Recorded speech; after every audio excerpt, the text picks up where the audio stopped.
Hello, my name is Kaylee Schnack, and I'm here to present Module 8, the case study for Class EDL 901. So to get started, this is just a table of contents. This is everything taken from the rubric and broken down into 10 sections, and these are the sections I'll be covering today. So the first one is summarize and establish the facts. So we were given a case study about a school district that's in this suburban area. They have an elementary school, middle school, and high school.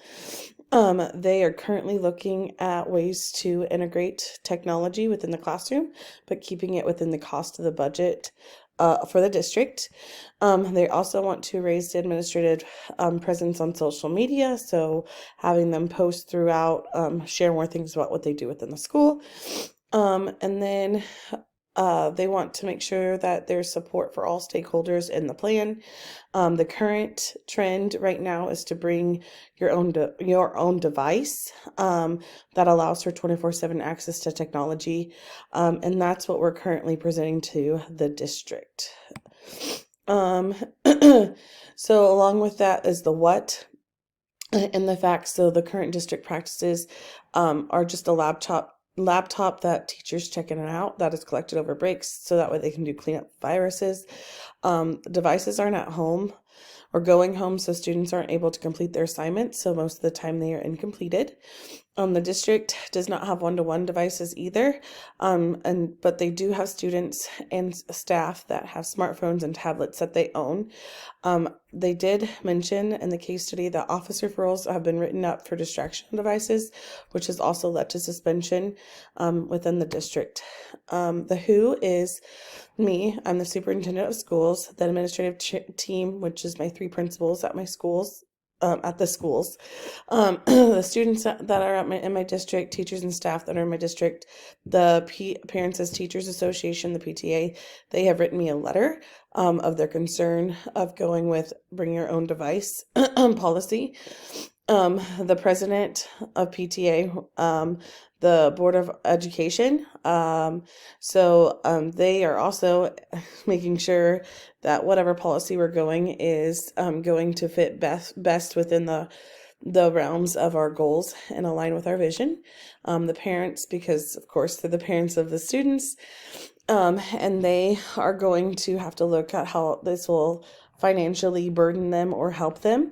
And then of course community members, because we always need the community to support what we're doing, as the school is the hub for the community, and we want to make sure that we're supporting our communities the best we can. The win is, so we're wanting to increase technology usage within the next year, and we're hoping to implement, as of now, the bring your own device policy. Legal or ethical issues.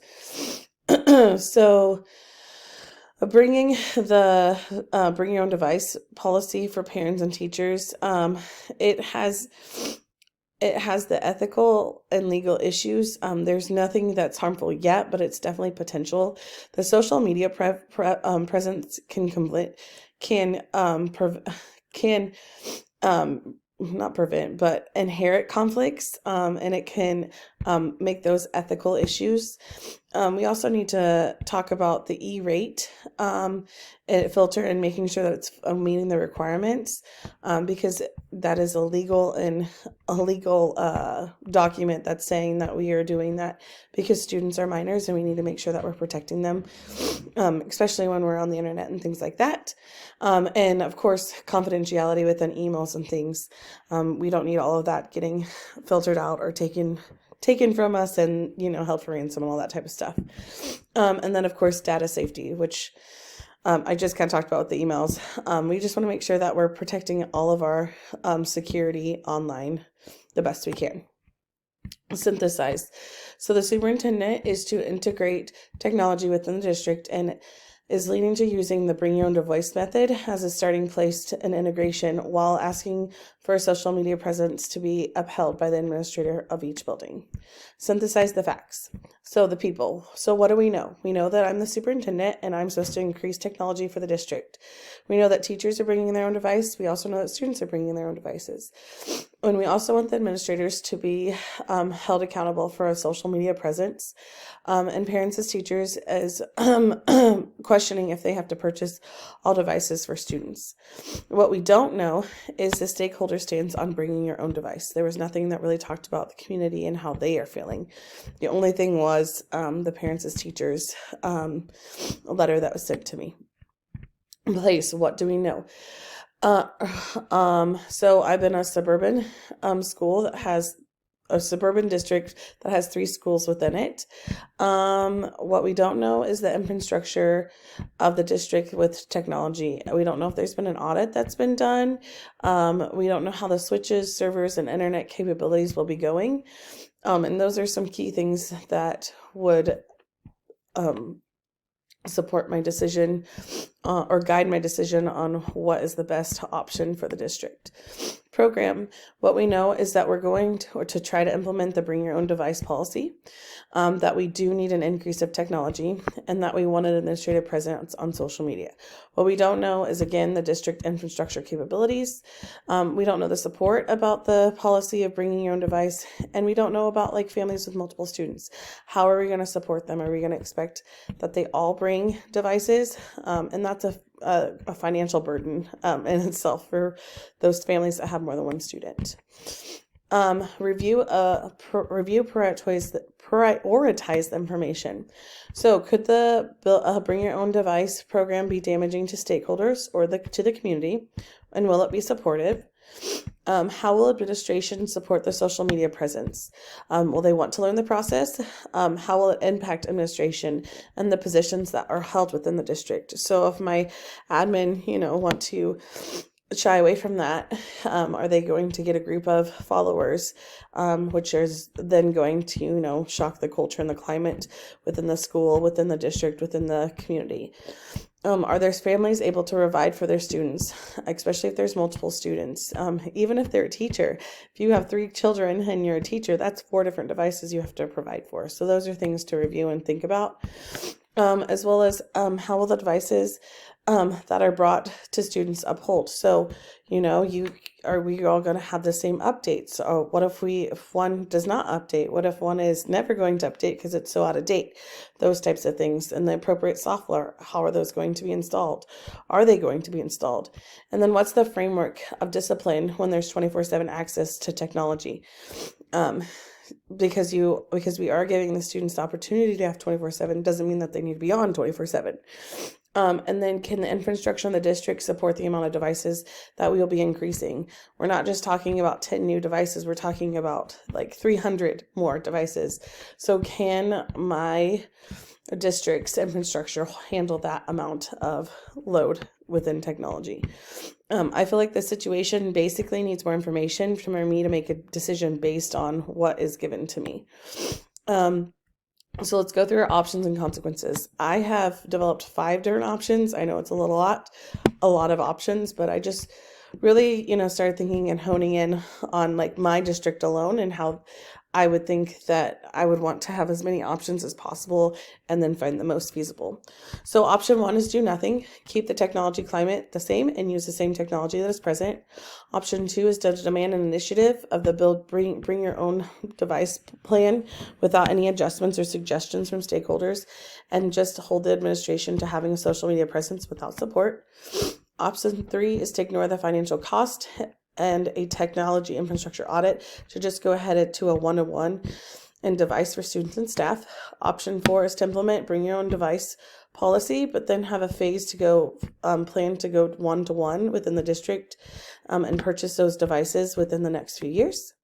And then of course option 5 is to come to an alternative plan for technology integration, such as transferring devices 1-to-1 in phases by either grades or classes, or even like a school, and then provide the rental opportunities for families to rent technology devices. Evaluating the options. So the do nothing option will not really fix the problem within my district. It's not also meeting the needs of the technology opportunities and working on their skills.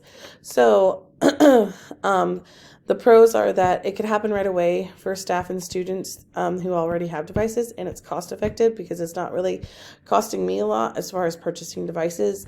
The cons are it's lots of time spent writing policies for every little thing because you have to be proactive instead of reactive.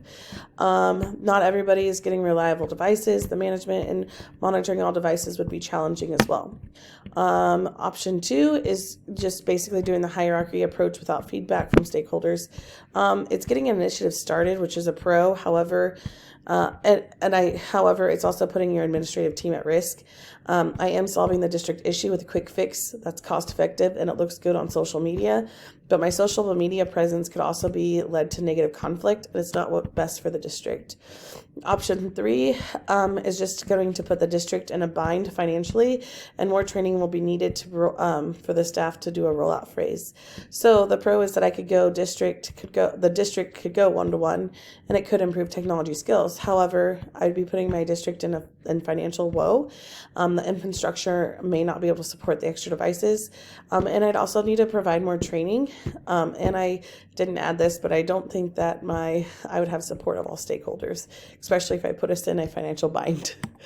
Option 4 is to implement the bring your own device policy, and have it phase in and go from one-to-one within the district. And then eventually purchase devices within the next few years. It solves that problem short term, but with a long-term solution to guide the current issues. So the pros is that, again, I'm supporting the issue right now with a more detailed plan in the future. The con is that it's still difficult to manage bring your own device policy, and more policies are going to have to be in place. And the equity piece, especially if you have students that are bringing, crap devices.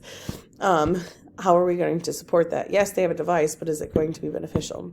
Option 5 is the alternative plan for technology.